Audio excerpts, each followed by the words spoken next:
আল্লাহ পাক বলেন আলহামদুলিল্লাহিল্লাযী আনজালা আলা আবদিহিল কিতাবা ওয়া লাম ইয়াজআল লাহু ইওয়াজা। সব প্রশংসা আল্লাহর জন্য, যিনি তার বান্দার প্রতি কিতাব দিয়েছেন। এমন কিতাব দিয়েছেন যে কিতাবে কোনো বক্রতা, যে কিতাবের ভেতরে কোনো সংকীর্ণতা নেই, কোনো গোপন কথা নেই, কোনো বাঁকা কথা নেই। আল্লাহ বলেন কোরআনে আমি কোনো গোপন কথা দেইনি। এই জন্য কোরআনের কাছে যারা আসে দেখবেন ওদের জীবন আর গোপনে নেই, ওরা ওপেন হতে চায়।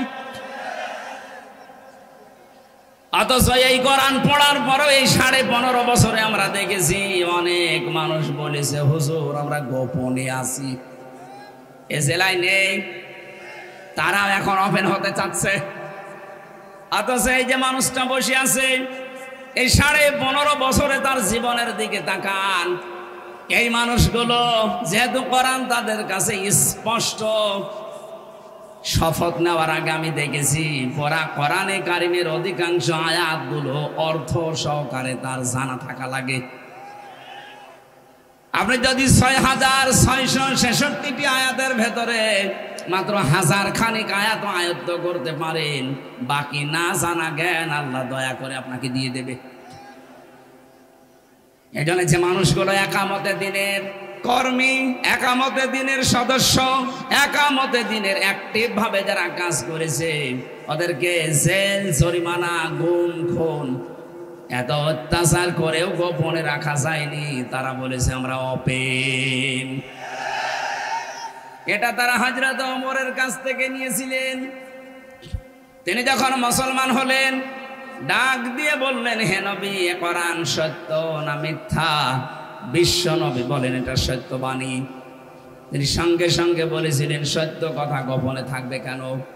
আপনি আমার অনুমতি দেন আমি একটু কাবার চত্বরে মিছিল দিয়ে আসি। তিনি মিছিল দেওয়ার জন্য সাহাবী যাই কয়জন ছিল 40 জন, তাদেরকে নিয়ে গেলেন। লিল্লাহে তাকবীর। কাফের মুশরিকরা চিন্তা করেছে এই জামানায় ওপেন ভাবে আল্লাহর নামের তাকবীর দেয় কে গো? জালানা দরজা দিয়ে মুখ বের করে দেখে মিছিলের সামনে হযরত ওমর। ডাক দিয়ে বলছে যে মানুষ সামনে আছে, ওর সামনে গেলে মাথা থাকবে না। আমার তো মনে হচ্ছে আগস্টের 5 তারিখের পর থেকে মুসলমানেরা যেভাবে আল্লাহর নাম আরম্ভ করেছে, অনেক জালেম কাফের মুশরিকরা ওই জামানার মতো ভয় পেয়ে গেছে। শুধু 64 জেলাতে 64টা ওমর দরকার। আর আমার মনে হচ্ছে 64 জেলাতে হাজার হাজার ওমরের উত্তরসূরি তৈরি হয়ে গেছে। এক ওমরের কারণে যদি ভয় পেয়ে ওই মানুষগুলো চুপসিয়ে যেতে পারে, এদের 1000 বছর পরে কোরআনে কারীম যারা পেয়েছে, যারা বুঝেছে, যারা এর কাছে ছিল, তারা তো আর গোপন না, তারা এখন ওপেন। আরো জোরে বলেন। তারাই ওপেন হওয়ার কারণে দিন দিন পার্সেন্টেজ বাড়তেছে। আগস্টের 5 তারিখের আগ পর্যন্ত এদেশের জরিপ পেয়েছিলাম মাত্র 100 জনের 15 জন মানুষ চাইতো এদেশে দিন কায়েম হোক। অথচ আগস্টের 5 তারিখের পর থেকে আজকের এই অক্টোবরের 20 তারিখ পর্যন্ত এই কয়েকদিনের ব্যবধানে হিসাব এসেছে এদেশের 100 জনের 58 জন মানুষ চাচ্ছে দেশে দিন কায়েম হোক। এখন সবাই কোরআনের কাছে আসতেছে, কারণ এটা স্পষ্ট কিতাব। এর কাছে আসলেই মানুষ আর গোপনে থাকতে চায় না, সে ওপেন হতে চায়। আমরা যারা আছি আমরা কি গোপনে আছি না ওপেন? আমরা কোনদিন আর গোপনে যাব? বলুন। জীবন যতদিন আছে আমরা শফিকুল ইসলাম মাসুদের মতো ওপেন হয়ে যাব, নুরুল ইসলাম বুলবুলের মতো ওপেন হয়ে যাব। মরা তো লাগবে আজ হোক কাল হোক, কিন্তু আমরা মরণ চাই আল্লাহর দ্বীনের জন্য, শাহাদতের মরণ। আমি ওপেন ভাবে বলছি, এই দেশে কোনো মানুষ যারা ইসলামী আন্দোলন করে, বিশেষ করে একামতে দিন নাম ধরেই বলি, যারা জামাত ইসলাম করে, একটা মানুষের মুখ থেকে এই কথা কোনোদিন শুনেছেন যে আমরা জামাত ইসলামের প্রতিষ্ঠা চাই? না। আপনি যার কাছেই জিজ্ঞাসা করবেন ও বলবে আমরা আল্লাহর দ্বীনের প্রতিষ্ঠা চাই। কেউ যদি বলেন যে আমি জামাতের প্রতিষ্ঠা চাই, আপনার ইমানের সমস্যা আছে। আমরা জামাত ইসলামের, বিএনপির, জাতীয় পার্টির, ইসলামী আন্দোলন, চরমনায়ের প্রতিষ্ঠা দেশে চাই না। আমরা চাই আল্লাহর দ্বীনের প্রতিষ্ঠা। কোরআনের চোখ আর হাদিসের চোখ লাগিয়ে দেখতে পাচ্ছি এটা প্রতিষ্ঠা করে টিকে থাকার যোগ্যতা আল্লাহ এই দেশে জামাত ইসলামী বাংলাদেশকে দিয়েছে। এই কথা বোঝা লাগবে। একটা স্লোগান আছে, একটু সমস্যা, আল্লাহর আইন চাই, সৎ লোকের শাসন চাই না। এখানে আর একটা যোগ্য শব্দ জোড়া লাগবে। আল্লাহর আইন অবশ্যই চাই, শুধু সৎ লোক হলে হবে না, যোগ্যতা সম্পন্ন লোক হওয়া লাগবে। সৎ লোক দেশে আমরা বহু মানুষকে দেখতাম সৎ, কিন্তু যোগ্য না হওয়ার কারণে বিষয়টা পরে প্র্যাকটিক্যালেও চালাতে পারেনি। কিন্তু যেই লোকটা আল্লাহর আইন দিয়ে যোগ্য এবং সৎ, মাওলানা মতিউর রহমান নিজামী, এক কথা বলে না কেন, একদিকে যোগ্য আর একদিকে সৎ। এজন্য নিজের মন্ত্রণালয় চালানোর পরে যে টাকাগুলো উদ্বৃত্ত ছিল উনি আবার ফেরত দিয়েছে।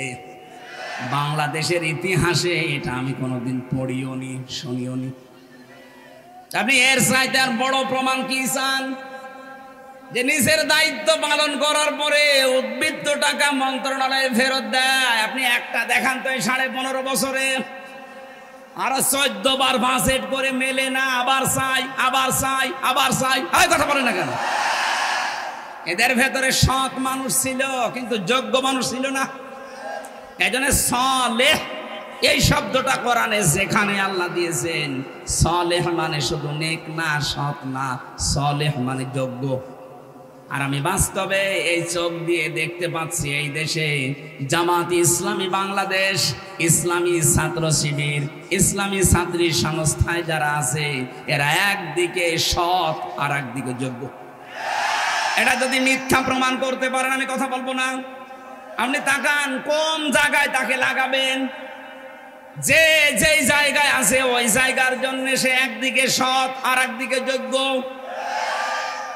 এই যে 3টা দলের নাম বললাম, আপনি একটা নেশাখোর মানুষ যদি পান, বলেন তো এই দেশে যারা ইসলামী আন্দোলনে আছে একামতে দিনের, সে ছাত্র ছাত্রী সংগঠন হোক আর যারা মুরব্বিতে আছে তারা হোক, একটা মানুষ যদি দেখাতে পারেন সারা বাংলাদেশ মিলে যে ও মদ খায়, আমি এখনই আলোচনা বন্ধ করে দেব। এর চাইতে বড় চ্যালেঞ্জ আর কি দেওয়া যায়? আপনি যে দলে আছেন ওই দলের একটা লোকের চ্যালেঞ্জ দিতে পারবেন? আমরা দরবেশকে ভালো মনে করতাম, ও আল্লাহ দাড়ি কেটে নমো হয়ে গেছে, 36,000 কোটি টাকা মারিং কাটিং করেছে, অন্যের বউ ভাগিয়ে এনেছে। জোরে বলেন সুবহানাল্লাহ। এই যদি হয় দরবেশের চরিত্র, বাকি যেগুলো ধরবেশ, এদের চরিত্র যে কত খারাপ আপনি টের পাচ্ছেন না। এদের চরিত্র খারাপ, তার পেছনের প্রমাণ এই যে 3 ইঞ্চি। কথা বলেন না কেন? আর একজনের তো বিসি উড়ে গেছে। চরিত্র খারাপ না হলে বিসিতে মারে মানুষ। আমি হাসি দেওয়ার জন্য বলি নাই, সালেহ শব্দের ব্যাখ্যাটা বললাম। যারা আলেম আছে তাদেরকে বলছি, এ দেশে যেহেতু চালানো লাগবে দেশটা সামনে, যত দল এই দেশে আছে আমি দেখতে পাচ্ছি একদিকে সৎ আর একদিকে যোগ্য এবং আল্লাহর আইন দিয়ে চালাতে পারে শুধুমাত্র জামাত ইসলামী বাংলাদেশ। আমি ওপেন ঘোষণায় দিয়ে দিলাম, এবার আপনি যা মনে লাগে করেন। 15.5 বছর তো দিয়েছিলেন, আপনি মাত্র 10টা বছর এদের হাতে তুলে দেন। 10 বছর পরে 36,000 কোটি টাকা না, 36 পয়সা যদি চুরি হয় আমি নাড়া করে ফেলবো। কারণ ওইভাবেই তারা তৈরি হয়েছে ছোটকাল থেকে। কোরআনে কারীম যাদের কাছে স্পষ্ট থাকে, এই মানুষগুলো যেহেতু গোপনে থাকতে চায় না, আমরাও এখন থেকে যারা কোরআনের কাছে আসব, কোরআন স্পষ্ট, আমরাও ওপেন হতে চাই। আমরা কি গোপন থাকতে চাই? আল্লাহর একটা সুন্দর কাহিনী শোনাচ্ছেন আমাদের শিক্ষার জন্যে। এতদিন পর্যন্ত যারা হতাশ ছিলাম, দুর্বল হয়েছিলাম, তাদেরকে আল্লাহ জানাচ্ছেন না তলু আলাইকা, আমি তেলাওয়াত করে শোনাবো আপনাকে। কাকে? নবীজিকে আল্লাহ যদিও বলেছেন কিয়ামত পর্যন্ত নবীর উম্মতেরা থাকবে, তারা ওই আয়াতের মুখাতেব। আল্লাহ বলেন আমি তোমাদেরকে তেলাওয়াত করে শোনাবো। সুতরাং তেলাওয়াত করে শোনাতে চাচ্ছে কে? আরো জোরে বলেন। যেহেতু হামসার মুখ দিয়ে এটা শুধু অ্যাডভার্টাইজ হচ্ছে, সরাসরি কথা কার বলেন তো? আরো জোরে বলেন। আল্লাহ নিজে এসে তো এই চাপায়ের মাটিতে বসে বসে এভাবে বলা সম্ভব না, ওনার এটা শানের খিলাফ। কথা বলেন না কেন? ওই কথাটা যদি এখন আমি আল্লাহর এই কথা তেলাওয়াত করে আপনাদেরকে শোনাই, আল্লাহর কথা যেভাবে শুনতেন ওইভাবে শুনবেন। আল্লাহ আরম্ভ করলে আপনি কথা বলতে পারতেন, এরপরে যদি কেউ কথা বলেন আলোচনা চলাকালীন, আমি বিশ্বাস করবো আপনি মন থেকে শুনছেন না। আল্লাহ বলেন আমি তোমাকে তেলাওয়াত করে শোনাই মিন নাবাই মূসা ওয়া ফিরআউনা বিল হাক্কি। মূসা এবং ফেরাউনের কাহিনী যথাযথভাবে সত্য যে কাহিনী ঘটেছিল দুনিয়ায়, তুমি তো ছিলে না ওই সময়, তোমাকে আমি শোনাই, মন দিয়ে শোনো। লিকাউমি ইউমিনুন, যারা বিশ্বাস করে ওই সম্প্রদায়ের জন্য এখানে কিছু শিক্ষা পাওয়া যাবে। আমার মনে হচ্ছে তা ১৫০০ বছর আগে আল্লাহ নাজিল করে নবীকে শুনিয়েছেন। এখন আমার এই চোখে দেখতে পাচ্ছি এই বাংলাদেশ দেখে দেখে আল্লাহ নাজিল করলো এই আয়াতগুলো। কেবল আপনি একটু মিলান দেখবেন। ইন্না ফিরআউনা আলা ফিল আরদি, আল্লাহ বলেন ফেরাউন অবশ্যই তার দেশে কর্তৃত্ব কায়েম করেছিল, প্রভুত্ব কায়েম করেছিল, নিজের একচ্ছত্র মালিকানা কায়েম করে ফেলেছিল নিজের এলাকায়, নিজের দেশে। আপনি এবার বাংলাদেশের সাথে আয়াতটা মিলান, আমার মনে হচ্ছে মিলে যাচ্ছে। এই 15.5 বছরে ঠিক এইভাবে অনেকে একক সিদ্ধান্ত কায়েম করবে বলে সব জায়গায় প্রতিষ্ঠা করে ফেলেছিল। সব জায়গায় তার শুধু বাবার নাম, বাবার নাম, বাবার নাম। ফেরাউনের যে উদ্দেশ্য ছিল এই পৃথিবীতে, কিছুদিন আগে এই উদ্দেশ্যের সাথে অনেকের মিল পেলাম। ফেরাউন এই উদ্দেশ্য বাস্তবায়নের জন্য কয়েকটা কাজ করেছিল। আপনি দেখেন তো এদের কাজ মেলে কিনা। ওয়াজাআলা আহলাহা শিয়া, এক নম্বরে ফেরাউন ওই দেশে মানুষকে ছোট ছোট দলে দলে দল বিদলে বিভক্ত করেছিল। আপনি দেখেন এই দেশে ওই 15.5 বছরে কত দল তৈরি হয়েছে। মানুষ যত এই দেশে তার চাইতে দল বেশি। কারণ এক একজন মানুষ এমনও আছে একজন 2 দল করে। কথা বলছে না কেন? একজন আছে 2 দল করে, এরকম যদি হিসাব করেন মানুষের চাইতে দল বেশি না? এক আহলে হাদিসের ভেতরে 8 দল 9 দল। কেন এত দলাদলি করে বিভক্ত হওয়া লাগবে কোন কারণে? ইসলামী যে দলগুলো আছে এর ভেতরে প্রায় 27টার উপরে, বাকি জেনারেল গুলো আছে সব মিলে 73টা পার হয়ে গেছে দেশে। আল্লাহ বলেন ফেরাউন ওই জামানায় নিজের প্রভুত্বকে কায়েম করার জন্য 1 নম্বরে মানুষকে দলে দলে বিভক্ত করে দিয়েছিল। ও জানতো মানুষ যদি এক জায়গায় হয় তাহলে পারা যাবে না, এজন্য দলে দলে বিভক্ত হয়ে থাকো। এদেশে এমনও দল আছে দেখবেন শুধু সভাপতি আর সেক্রেটারি, আর কেউ নেই। শুধু ঢাকায় একটা অফিস নিয়ে বসে আছে, শুধু সভাপতি সেক্রেটারি সারা বাংলাদেশে, ওর বউ ওই দল করে না। ফেরাউনের এই চক্রান্তে ওই সময় যারা পা দিয়েছিল, আমার মনে হচ্ছে এই জামানায় অনেকেই ফেরাউনের এই সাজানো সিস্টেম যেহেতু আছে, অনেকে আমরা এই দলে পা দিয়েছি। আমরা দল বিদলে বিভক্ত হতে চাই না, আমরা সব এক জায়গায় হতে চাই। মাওলানা মামুনুল হক আমার সাথে 3টা বছর ছিল এক ঘরের পাশে। মানে আমার মাঝে মাঝে বলতে, হামজা বাইরে থাকতে ভাবতাম কি আরে ভেতরে অবস্থা কি। আমরা ছোটখাটো দলে টুপি নিয়ে মারামারি, আমিন নিয়ে মারামারি, বোধবাদে নিয়ে মারামারি, এই মাসলা নিয়ে আকীদা নিয়ে মারামারি করি, আর ওরা সব আমাদেরকে এক জায়গায় ভরে রেখে দিয়েছে। বের যদি হতে পারি জীবনে সব চাইতে বড় কাজ করব, এটা যা যা করে করুক গা, এক হওয়া লাগবে। এদেশে আল্লাহর দিন কায়েমের জন্য এক হওয়া লাগবে, এটা উনি পালন করে যাচ্ছে দেখছি। বের হওয়ার পর থেকে আরম্ভ করেছে, সব দলকে এক জায়গায় করার চেষ্টায় আছে। ফেরাউনের এই ফাঁদে আমরা যেন পা না দেয়। উনি যত জ্ঞানী মানুষ, শিক্ষিত মানুষ, সাইকল হাদিসের বেটা, সাইকল হাদিস, উনি তো জ্ঞানী, বুঝেছেন। এই জন্য উনি সব দলকে ডাক দিচ্ছেন যে আসেন আমরা এক হই। এটা ফেরাউনের একটা চক্রান্ত। আমাদেরকে দলে বিদলে বিভক্ত করে আমাদের মাথায় কাঁঠাল ভেঙে ওরা খাবে কিয়ামত পর্যন্ত। আমরা এই সুযোগ দিতে চাই না। এদেশে কারো লাগবে না, শুধুমাত্র ইসলাম যারা মেনে চলে, বিশ্বাস করে, তারা এক হয়ে যাক। ওরা যে 41 সাল টার্গেট দিয়েছে এমনি দেয়নি। ওরা জানতো যে এভাবে যদি দলে দলে বিভক্ত হয়ে থাকে, আমাদের পূর্বপুরুষ ফেরাউন যেভাবে রাজত্ব করেছে 650 বছর, আমরাও চালিয়ে যাব। কিন্তু জনগণ যখন বুঝে ফেলেছে না, এই জন্য সব এক হয়ে গেছে। 9 দফা থেকে দফা এসেছে একটা। এক কথা বলে না কেন? তখনই আল্লাহ একটা বিজয় দিয়েছেন। এই জন্য আমরা আর দল বিদলে বিভক্ত হতে চাই না। হ্যাঁ, এদেশে আমাদের মতের পার্থক্য থাকতে পারে, কিন্তু দলের পার্থক্য থাকবে না। বলেন। আর এইটা আমার যতটুকু, আমি বারবার বলছি এই কারণে, কারণ আমি দেখেছি এই দেশে এটা সব চাইতে বেশি আছে বাংলাদেশ জামাত ইসলামের ভেতরে। আপনি দেখেন এর ভেতরে আহলে হাদিস আছে, হানাফি আছে, হাম্বলি আছে। সারা দেশের ভেতরে আমি ঘুরছি। আপনার রাজশাহীর অধ্যাপক মজিবুর রহমান, উনি আহলে হাদিসের মানুষ। কথা বলছেন না কেন? আমাদের সেক্রেটারি জেনারেল অধ্যাপক মিয়া গোলাম পরোয়ার খুলনার, উনি হানাফি মানুষ, উনি হানাফি মাযহাব মেনে চলে। কিন্তু এই দুইজন যখন এক জায়গায় হয় একামতে দিনের ব্যাপারে, তখন আর কোনো ফতোয়া নেই, সকল এক।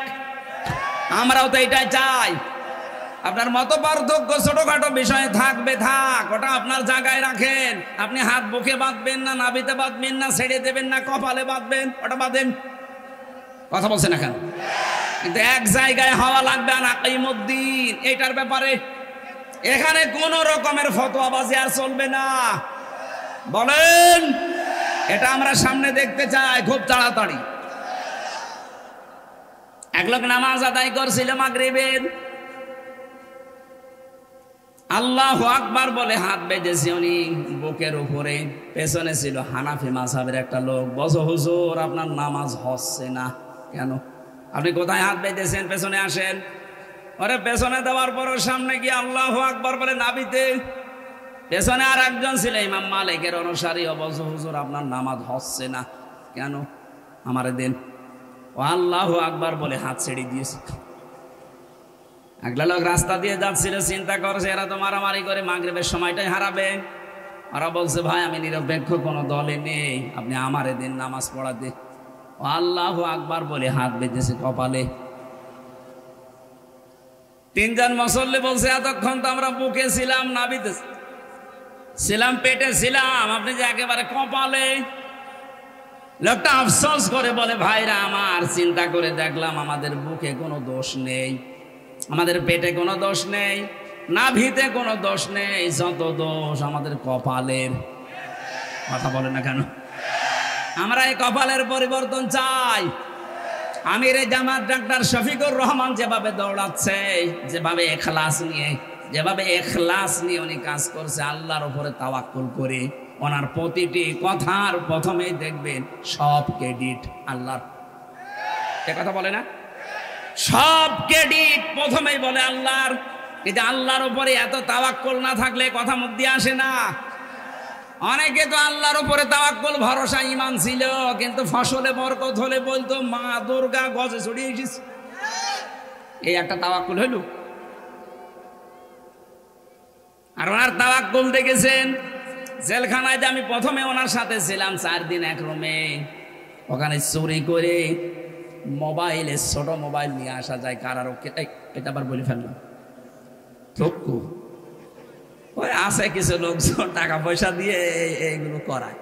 আমাদের যেহেতু মোবাইল সরকারিটা দিত না, আমাদের কয়েকজন, আমার মামুনুল হকের, সাখাওয়াত হোসেন রাজি, জামাত ইসলামের শ্রদ্ধাভাজন আমির, এবং সেক্রেটারি জেনারেল মাওলানা রফিকুল ইসলাম খান, এই মানুষগুলো এক জায়গায় আমাদের দেবে না। অন্য যারা আছে মার্ডার করে গেছে, ধর্ষণ করে গেছেন। এখন আমাদের তো কথা বলা লাগবে। 3টা বছর ফাঁসির কন্টেম সেলে থাকবো কি করে? ওই 2 নম্বরে কিছু মানুষ ছিল, বিশেষ করে যে শাহজাহান জল্লাদ, তো ছাড়া থাকতো, ওরা রাতে আটকে দিত। আরো কিছু কিছু মানুষ আছে, আমি নাম নিলাম না এই মানুষগুলো। এদের কাছে মাঝখানে বলার পরে একদিন ওনারে বললাম যে স্যার এক কাজ করি, এখানে মোবাইল পাওয়া যায় গোপনে, আমি ছোটটা আপনারা এনে দিই টাকার মাধ্যমে, আপনি একটু বাড়িতে খোঁজ নেন কি অবস্থা।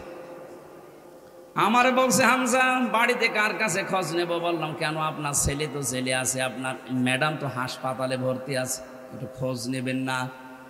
ওই দিন আমার শুনিয়েছে, হামজা যাদেরকে বাইরে রেখে এসেছি সব আমি আল্লাহর হাতে দিয়ে এসেছি। এই কথাটা বলা কত বড় ইমানের দরকার। এটা মুখে বলতে যত সহজ হচ্ছে, ওই জায়গায় থাকলে অত সহজে বলা যায় না।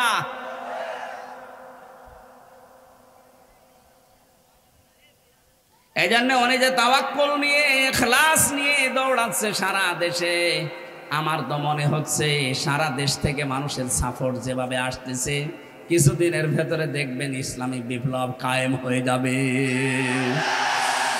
আমার জীবনের সবচাইতে বড় আকাঙ্ক্ষা, ইচ্ছা, তামান্না এইটা, আল্লাহ তুমি যাই করো করো, কোরআনের বিচার ব্যবস্থা, কোরআনের শাসন ব্যবস্থা এই দেশে কায়েম হয়েছে, এটা যেন দেখে মরতে পারি। বলেন আমিন। ফেরাউনের প্রথম ফাঁদ ছিল, সে ছোট ছোট দলে দলে মানুষকে ভাগ করে ক্ষমতা টিকিয়ে রাখার একটা পায়তারা করেছিল। এইটা আমরা আর কিয়ামত পর্যন্ত এই দেশে হতে দেব না। কথা বলেন না কেন? 2 নম্বরে সে একটা দলকে দুর্বল করে রেখেছিল, ঘায়েল করে রেখেছিল, কোণঠাসা করে রেখেছিল, হীন করে রেখেছিল, ছোট করে রেখেছিল। আপনি 15.5 বছরের ভেতরে মিলান, এদেশে হাজারো দলের মানুষ আছে, রাজনৈতিক কর্মকাণ্ড অনেকে কম বেশি করতে পেরেছে। দেখলাম শুধুমাত্র একটা দলকে জালেমরা টার্গেট নিয়ে কোণঠাসা করে রেখেছে। আমার তো মনে হচ্ছে মিলে যাচ্ছে, খাপের খাপ, মমতাজের বাপ মিলে যাচ্ছে না? আল্লাহ এতটুকু শেষ করেননি। ইউযাব্বিহু আবনাহুম ওয়া ইস্তাহয়ি নিসাহুম ইন্নাহু কানা মিনাল মুফসিদিন। ওই জামানায় ফেরাউন পুরুষদেরকে মেরে ফেলতো আর মেয়েদেরকে বাঁচিয়ে রাখতো। তাফসিরে 2টা কারণ দিয়েছে। 1 নম্বরে মেয়েদেরকে বাঁচিয়ে রাখতো ভোগ করার জন্য, দাসীবাদী বানানোর জন্য। 2 নম্বরে পুরুষদেরকে অকর্মা করে রাখতো আর মেয়েদেরকে কর্মসংস্থান তৈরি করে দিত। আপনি তাকান, এই দেশে এটা আরম্ভ করেছিল অনেকে। পুরুষ মানুষ অনার্স মাস্টার্স করেও চাকরি পাচ্ছে না, আর মেয়ে লোক ম্যাট্রিক ফেল করে 3 জায়গায় চাকরি হয়। হয় হাতের জেনা হবে, নাই মুখের জেনা হবে, নাই চোখের জেনা হবে, নাই অকল্পনার জেনা হবে, নাই অন্তরের জেনা হবে, নাই তো লজ্জাস্থানের। এক কথা বলেন না কেন? 15.5 বছর এটা আরম্ভ হয়েছিল, আমরা দেখি নাই? জেনার কারখানা খুলে বসেছিল। সম্মানিতা মা বোন যারা এসেছেন, আমি কোরআন হাদিস পড়ে চোখ লাগিয়ে যা দেখতে পাচ্ছি, এই বাংলাদেশের মেয়েরা যদি জাহান্নামে যায় বেশি বেশি বেপরদার কারণে যাবে। এই জন্য আপনি নামাজ পড়েন, রোজা রাখেন, স্বামীর আনুগত্য চাই করেন, পর্দাটা খেয়াল করে চলেন। ফাতেমাতুজ জোহরা রাদিয়াল্লাহু তাআলা আনহাকে আল্লাহ জান্নাতের নেত্রী বানিয়েছেন, সরদারিনী বানিয়েছেন যে 2টা কারণে। 1 নাম্বার কারণ ছিল তিনি দুনিয়ায় সবচাইতে বেশি গুরুত্ব দিতেন পর্দা। কি বলেন বলেন? মেয়েদের জন্য 14 জন পুরুষের সাথে দেখা করা জায়েজ আছে, তাও মুখমণ্ডল, হাতের কবজি, পায়ের পাতা বাদ দিয়ে পুরা শরীর ঢেকে রাখা লাগবে। মেয়েদের এই চুলটা শুধু স্বামী বাদ দিয়ে পৃথিবীর কারো জন্য দেখানো ওর বৈধ না। সে নিজের ভাই হতে পারে, বাবা হতে পারে, নিজের চাচা হতে পারে, মামা হতে পারে। এরকম 14 জন পুরুষের নাম দেওয়া আছে। এদের কাছেও যদি আপনি দেখা করতে চান, কথা বলতে চান, পর্দা করা লাগবে। হ্যাঁ, মুখমণ্ডল, হাতের কবজি, পায়ের পাতা খোলা রাখতে পারেন, কিন্তু মাথার চুল খোলা রাখতে পারবেন না। অথচ আজ অনেকে অফিসে যারা যায়, বাজারে যারা যায়, ওখানে মনে হয় স্বামী বসে আছে। কথা বলেন না কেন? আমি নিচে নামলাম না। সূরা আহজাবের 33 নম্বর আয়াতে আল্লাহ জানিয়েছেন, 32 নম্বর আয়াতে, মেয়েরা যদি মোবাইলেও কথা বলতে চায় তাদের ভাষা কেমন হবে, আল্লাহ ওই ভাষার সিস্টেমটা জানিয়েছেন।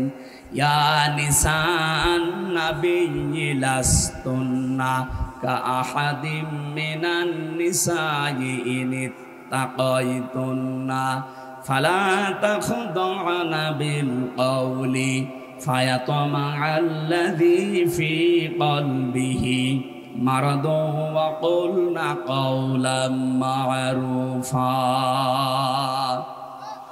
আল্লাহ পাক বলেন, হে নবীর স্ত্রীরা, কারো সাথে যদি প্রয়োজনে কথা বলতে চাও পর্দার আড়াল থেকে বলবা, 1 নাম্বার। 2 নম্বরে ভাষা হবে কর্কশ, রুক্ষ সূক্ষ্ম, কিন্তু কথা বলা লাগবে সঠিক কথা। সম্মানিত মা বোন যারা আছেন, মোবাইলে কথা বলেন, নিজের শুধু স্বামী আর যে 14 জনের নাম বলছি, এই 14 জন বাদ দিয়ে যদি পৃথিবীর কোন মানুষের সাথে সে যদি হামসাও হয়, কাবার ইমামও হয়, কথা বুঝতেছেন, এদের সাথেও যদি কাবা শরীফের ইমাম আব্দুর রহমান সুদাইসি কল দিয়েছে আপনার মোবাইলে, যদি কথা বলতে চান, কথা মিথ্যা কথা বলবেন না, যা বলবেন সত্য কথা বলবেন, কিন্তু ভাষা হবে কর্কশ। কথা বলে না কেন? প্রশ্ন আসতে পারে, কাবার ইমামের মনও কি খারাপ? আরে খারাপ মানে শয়তান মানুষকে ধোঁকা দিয়ে বোকা বানাতে 1 সেকেন্ড সময় নেবে না। এটা আল্লাহর নির্দেশ, যেহেতু নবীজির স্ত্রীদেরকে বলছেন আল্লাহ। আরে ভাই, নবীর স্ত্রীরা তো আমাদের মা। কথা বলে না কেন? মায়ের সাথে সন্তান কথা বলবে, কোনো খারাপ ধারণা আসতে পারে, তারপরও আল্লাহ দিয়েছেন তাদের জন্য। আর আপনি তো কত দূরের মানুষ, আপনার মনের ভেতরে উল্টা পাল্টা কামনা বাসনা আসবে, এটা তো 1 আর 2। মেয়েরা যারা এসেছেন, পর্দার এই বিধানটা, এটা কণ্ঠের পর্দা, কথার পর্দা, খুব খেয়াল করে এটা চালানো লাগবে আমাদের। আপনি নামাজ, রোজা, অন্যান্য নফল ইবাদত বন্দেগী কম হোক, কিন্তু পর্দা যেহেতু ফরজ, এটা যেন বাদ না যায়। অধিকাংশ মেয়েরা, আমি বলছি না জাহান্নামে যাওয়ার পেছনে কারণ হবে এই পর্দা। আজ যারা সমকামিতা চালু করতে চাচ্ছেন, কোথায় আছে পর্দা? তো অনেক দূরে।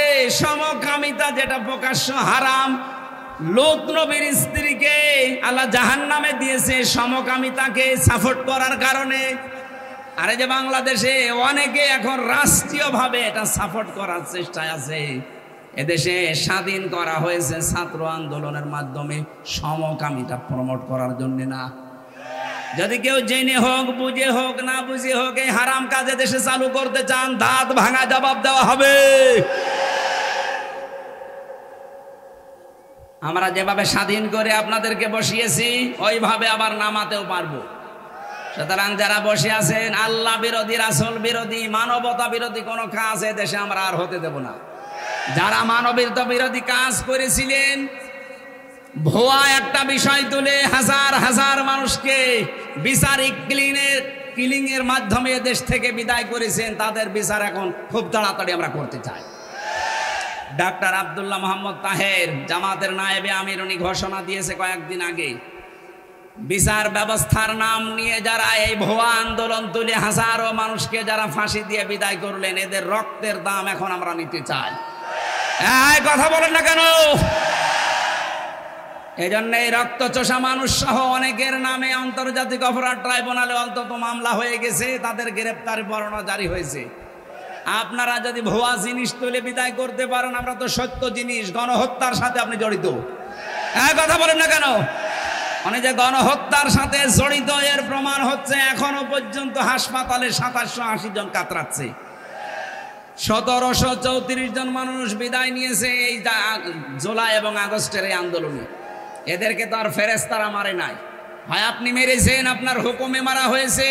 6 সালে যেমন 2006 সালের আগস্টের 28 তারিখে পিটিয়ে মানুষ মেরেছিলেন, 2024 সালের 5 আগস্টের আগ পর্যন্ত ঠিক এইভাবে আপনার হুকুমে মারা হয়েছে।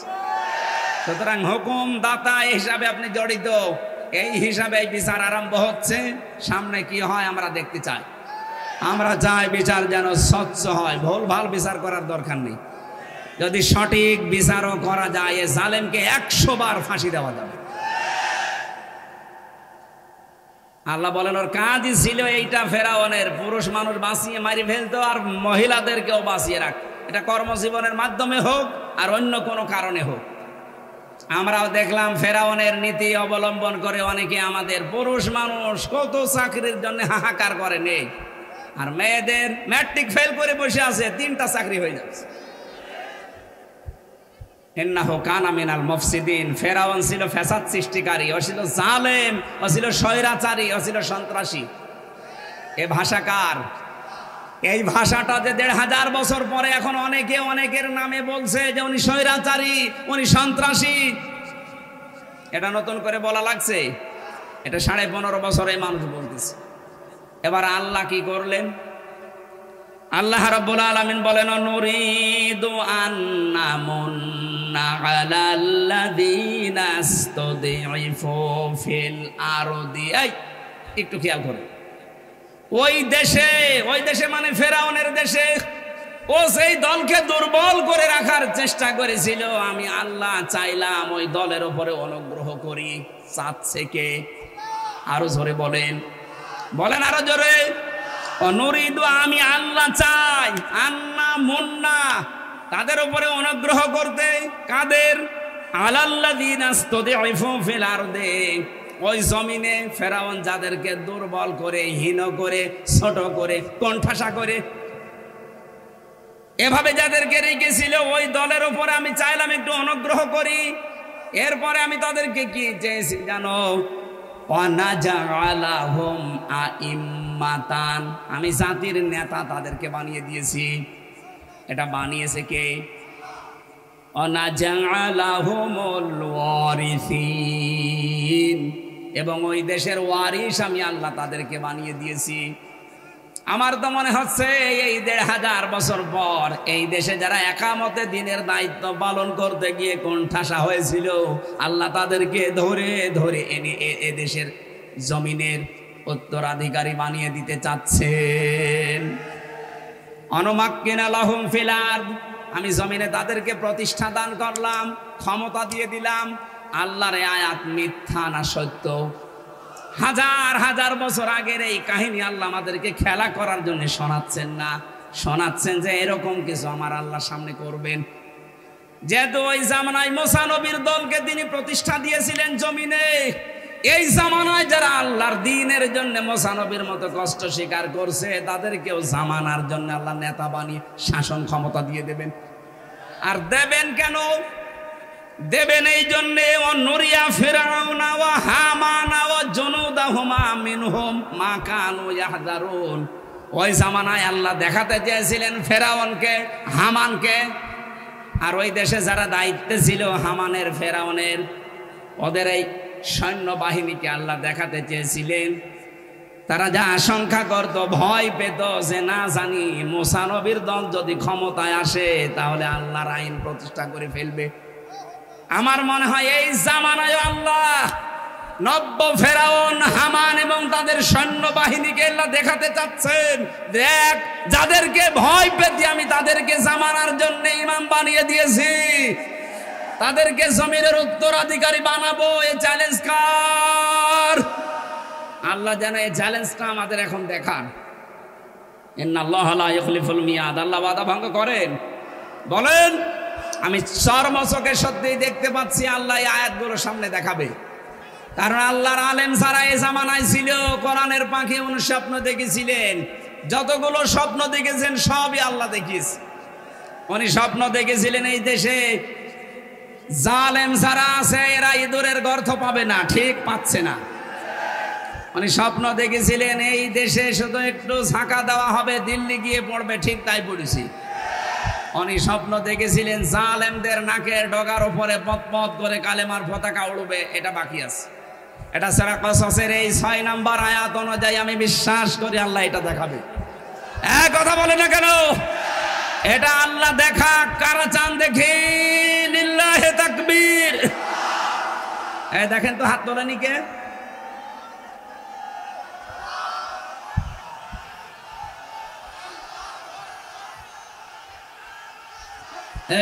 আলহামদুলিল্লাহ ভাই, বসেন। জালেমের জুলুমের শিকার হয়ে 3টা বছর ওরা যে জায়গায় রেখেছিল, খুব কষ্ট দিয়েছে। শরীরের অবস্থাও ভালো না, কণ্ঠটার অবস্থাও ভালো না। 10-12 দিন আমি হাসপাতালে পড়েছিলাম অলরেডি। ডাক্তাররা বলেছে রাত জাগবেন না, আবার কিন্তু ওই রোগ বেড়ে যাবে। এই মাহফিলে কালেকশন হয়নি, এনারা চাদর দেয়নি, ভেতরে কিছু টাকা পয়সা ওনাদের হয়তো ঋণ আছে মসজিদ, যেটা উন্নয়ন কল্প। এটা যারা যাচ্ছে আপনারা দয়া করে চাদরে ওনাদেরকে ফেরাবেন না, যান কয়েকজনকে পাঠান তো দেখি। সুবহানাল্লাহ, আলহামদুলিল্লাহ। সম্মানিত ভাইরা, আমি নিজের লেখা বই এনেছিলাম কয়েকদিন আগে চাঁপাইনবাবগঞ্জে, আজকে আর একটা নিয়ে এসেছি। এটা শুধু পুরুষদের জন্যে, দাম্পত্য সমস্যা এবং তার সমাধান কি করে করা যায়। এখানে 120টা পয়েন্ট লেখা আছে। এতগুলো 20টা বাড়িতে যে আপনারা পড়তে পারেন, নিয়ে যাবেন। গাড়িতে আছে, সাদা গাড়িতে যাওয়ার সময় নিয়ে যান, অনেক তথ্য পাবেন। বই মানুষকে ঠকায় না। মঞ্চেও আছে, ওই দিন ছিল 150 টাকা করে, আমি 100 টাকা কমিয়ে দিয়েছি, মাত্র 50 টাকা এখানে কমিয়েছে। ওনাদের খরচ হয়ে যায় তো 75-80 টাকা করে, এই জন্যে আপনারা নিয়ে যান, 50 টাকা কমে গেছে। হ্যাঁ, 5 জন মুসলমান হওয়ার জন্য 5টা ভাই বোন এসেছে। লিল্লাহে তাকবীর, লিল্লাহে তাকবীর। অমুসলিমদের ভেতরে 5 জন এসেছে মুসলমান হওয়ার জন্য, ওনারা পরিবার সহ। আল্লাহ যেন তাদেরকে ইসলামের জন্য ওমরের মতো কবুল করেন, বলেন আমিন। ওনারা হয়তো পুরুষগুলো এসেছে, মহিলাগুলো স্টেজের পেছনে আছে। কই, তাড়াতাড়ি নিয়ে আসেন। ও, মেয়েদের বাচ্চাটা নিয়ে এসেছে, বাচ্চাদের পরিবার সহ। এই মেয়ে, মাথাগুলো ঢেকে না অন্য দিন। এই ভাই, আপনারা বসেন, আজকে মাহফিলটা সাকসেস, বলেন আলহামদুলিল্লাহ। মাইকটা দেখি, মাইক নেই। হ্যাঁ, তাকবীর দেন তো একটা ভাই, ওমরের মতো তাকবীর দেন, দেন। লিল্লাহে তাকবীর, লিল্লাহি তাকবীর, লিল্লাহি তাকবীর।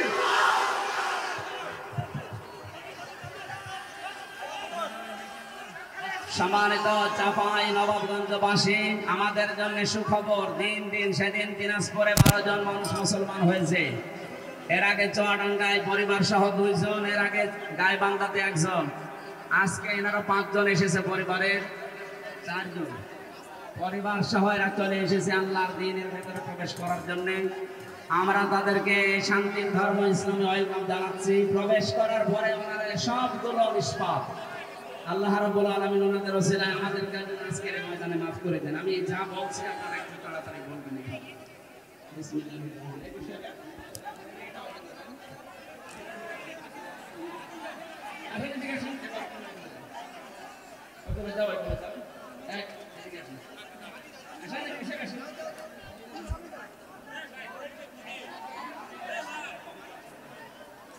নাম কি আপনাদের? নাম একটা একটা করে নাম।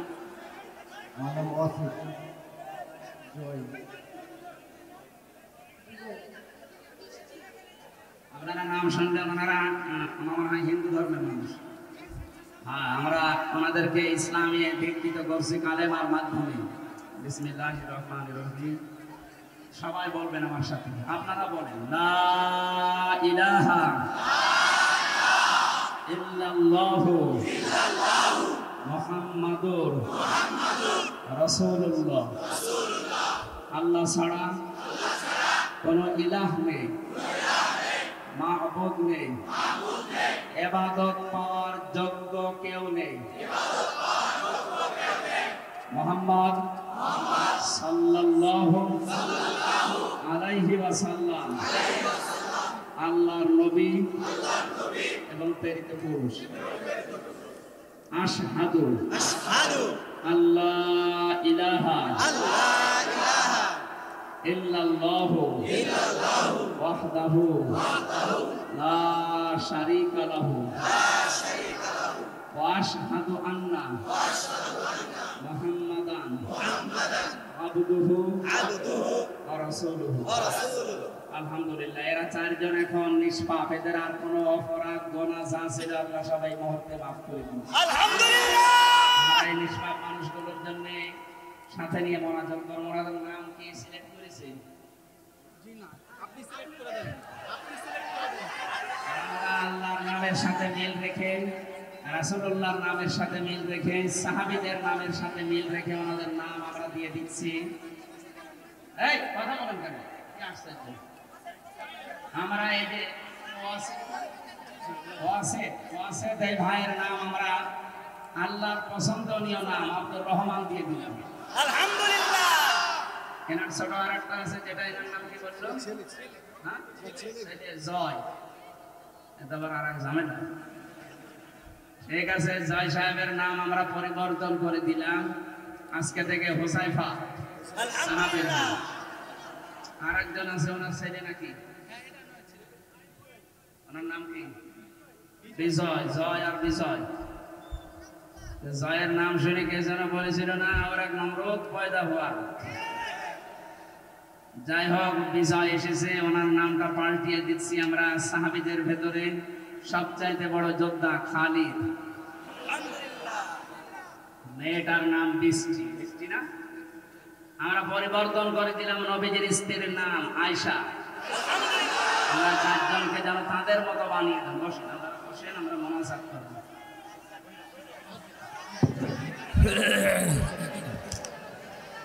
ঠিক আছে।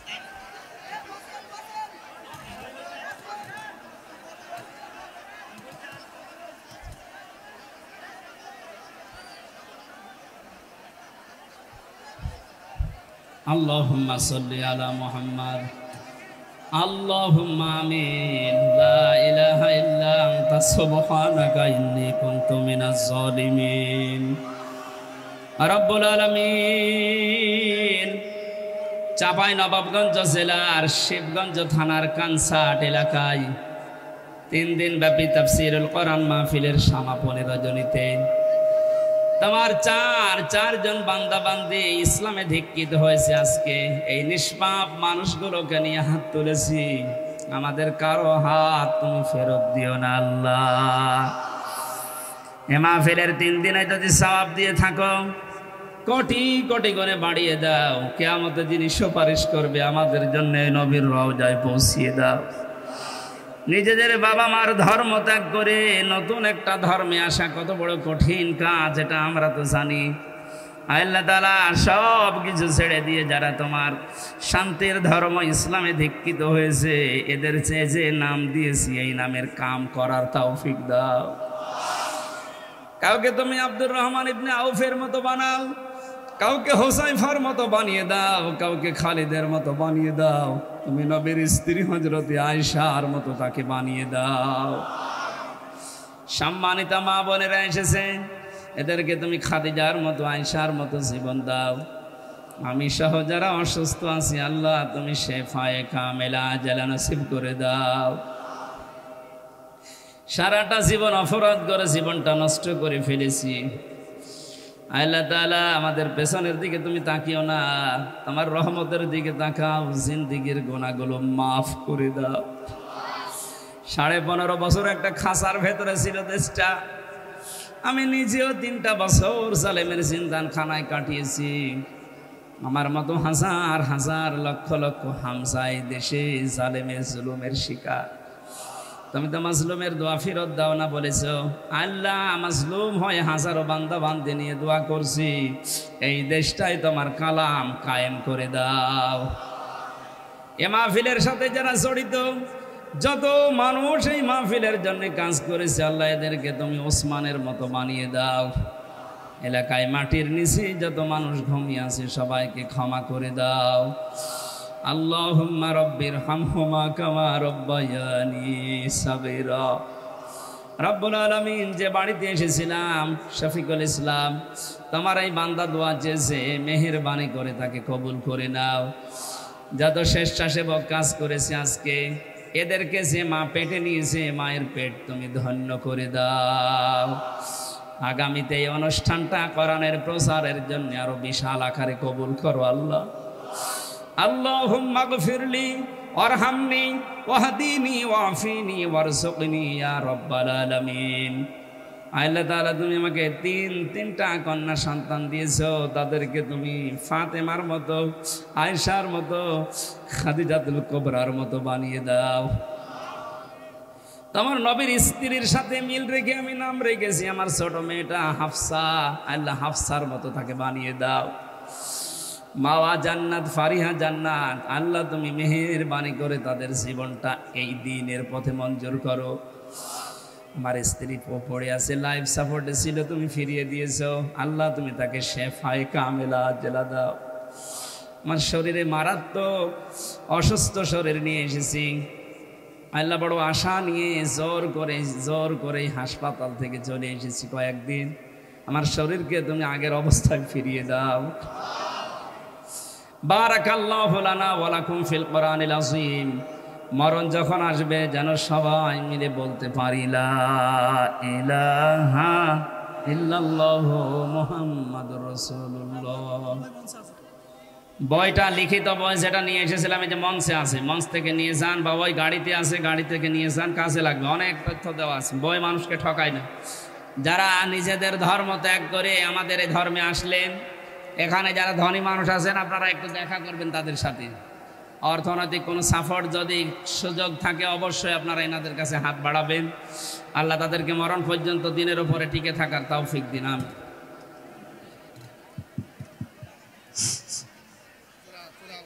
একটি সাইকেলের চাবি পাওয়া গেছে, একটি সাইকেলের চাবি পাওয়া গেছে, যার চাবি তিনি এসে মঞ্চ থেকে নিয়ে যাবেন। নাজমুল নামে একজন ছেলে হারিয়ে গেছে, বাড়ি নৌকাতলা। যদি কারো সন্ধানে থেকে থাকে আপনারা স্টেজের কাছে তাকে পৌঁছে দিবেন। নাজমুল নামে একজন ছেলে হারিয়ে গেছে, বাড়ি নৌকাতলা। যদি কারো সন্ধানে থেকে থাকে তাহলে